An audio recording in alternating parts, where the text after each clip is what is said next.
Hello again, welcome back to the channel. I hope you've been enjoying your summer now that it's coming to an end and that you've made a dent in your summer reading. Anyway, today I wanted to talk about the book Flashman by George MacDonald Fraser. There's a couple reasons I wanted to talk about this. The main reason I wanted to talk about Flashman is because I really like the Caiaphas Cain Warhammer 40k series by Sandy Mitchell. And in, finding out what books are in the series and whatnot, I've come across several places that compare Caiaphas Cain to, his name is Henry, let's see, where'd it go? Henry Paget Flashman. So I've heard him compared, Caiaphas Cain compared to Henry Paget Flashman. And so I thought, well, if there's a book series like Caiaphas Cain, that's awesome, because I really enjoyed the Caiaphas Cain series. So I, these books are older, I should say. The first was printed in 1969, and there are 11 in the series plus a collection of short stories, and so there's plenty there to read. However, I can't say that I recommend the novels. The problem is, I started reading them. I read the first one, and yes, there are some similarities between Flashman and Caiaphas Cain, but I don't think the similarities go far enough to really make Flashman a compelling character to read about. Sandy Mitchell, I think, did a much better job than George MacDonald Fraser did. And so while I recommend the Caiaphas Cain novels, I only read the first one, and that was a struggle. Now, the struggle is not because of the language, because, sometimes reading Charles Dickens, I read a book, it's The Ring of Ouroboros. I forget who it's by, but it was first printed in the 1920s, and so the language is a little bit different than we use today, and because of that, it does make it a difficult read. The Ring of Ouroboros, I would totally recommend, because it's a good book. This, not so much. Okay. Let me back up a bit. So the character of Flashman actually started in another novel. It's rather interesting. Thomas Hughes wrote a book. Let's see. It is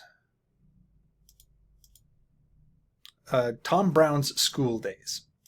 And he was the bully that was featured in the book. And George MacDonald Fraser took that character, filled out some more details, etc., and we get the Flashman novels. Now, Flashman was expelled from the college, the school. I'm not sure. I don't remember off the top of my head whether or not it was a college or was like more of a finishing.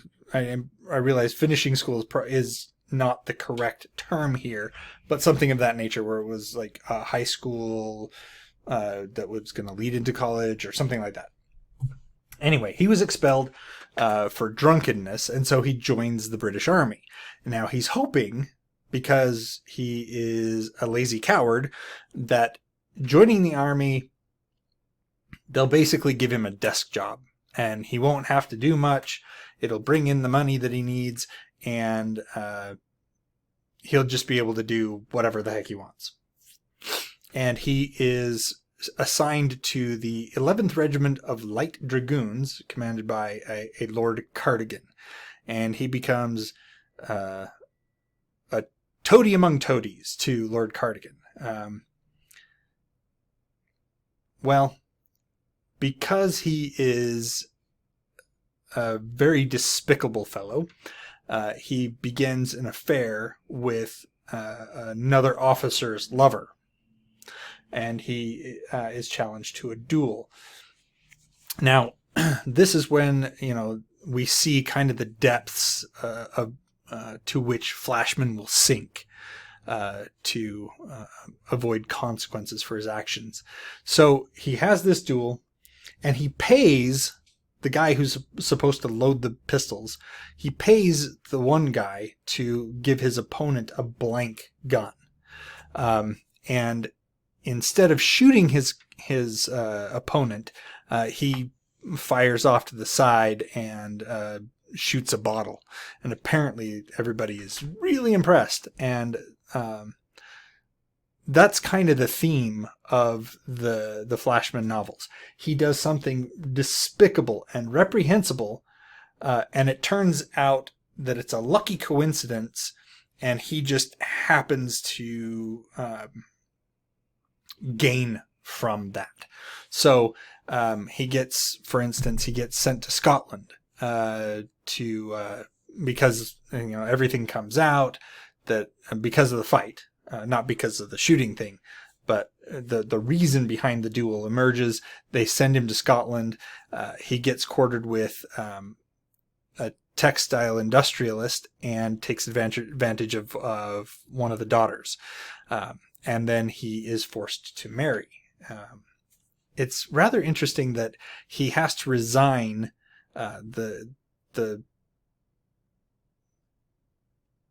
from the regiment that he's in. I don't really understand this part because, but apparently he has to resign because he married below his station.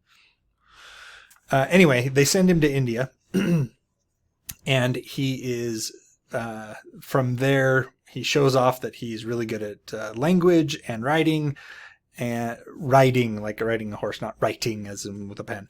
And he gets sent to Afghanistan.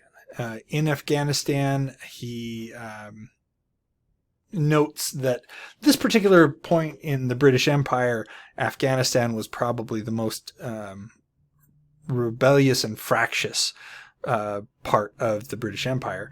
And he gets on the bad side of a local warlord who sends people to kill him. And he tries to run away from the fight. And his companions, on the other hand, fight off these assassins, and they all die. So he's the only one left alive. And so everybody thinks, he was in this fight, and this guy sent assassins after him, and he managed to hold them off, and he's such a hero. And so this keeps going on.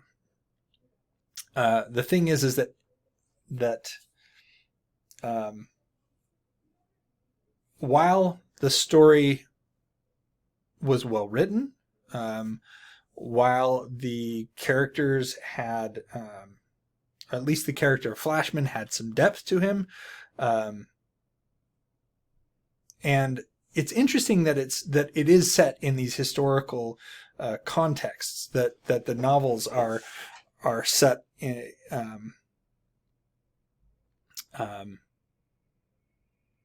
these modern or I shouldn't say modern, excuse me. The stories are set with a historical context, and you can look up, the time period, and you can find mention of these people that are in the novels because they actually had they are real people, and they really did some of these things. The main character is so reprehensible, so just such a foul human being that I hated him. I didn't want to read any more about him. It was, I wanted him to die. Now, Caiaphas Cain, he by contrast, he says the same things that Flashman does. So Flashman totally admits that he's a coward, and Kane admits that he's a coward and that he's trying to save his own skin. But Kane doesn't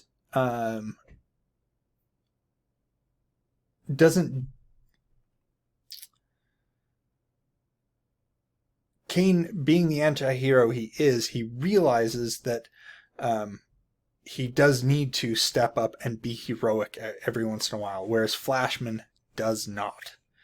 Like I said, Flashman ran away from the assassins that were coming after him, and everyone that was with him got killed. And so when he got out of it, he's still the only one alive. Everyone just assumes that he was able to fight off these assassins. Caiaphas Cain, on the other hand, if assassins were coming after him, he would not leave behind the people that he was with. He would face the assassins with them. Now, he would try to think of a way to get out of the situation as best he could, but he wouldn't be that reprehensible, dirty character who leaves a battle and leaves his allies in the lurch, whereas Flashman is that kind of character. Totally, there's almost no redeeming qualities to this man whatsoever. And because of that, I couldn't go on. I left it. I'm like, no, that's enough. This guy is total garbage. I can't deal with this. I can't read more about this guy. So Flashman, don't read it. Maybe the books get better. Maybe Flashman starts really realizing some of the things that kept Caiaphas Cain alive. But I just don't know, because I could not get beyond the first book. Read the first book and I was done.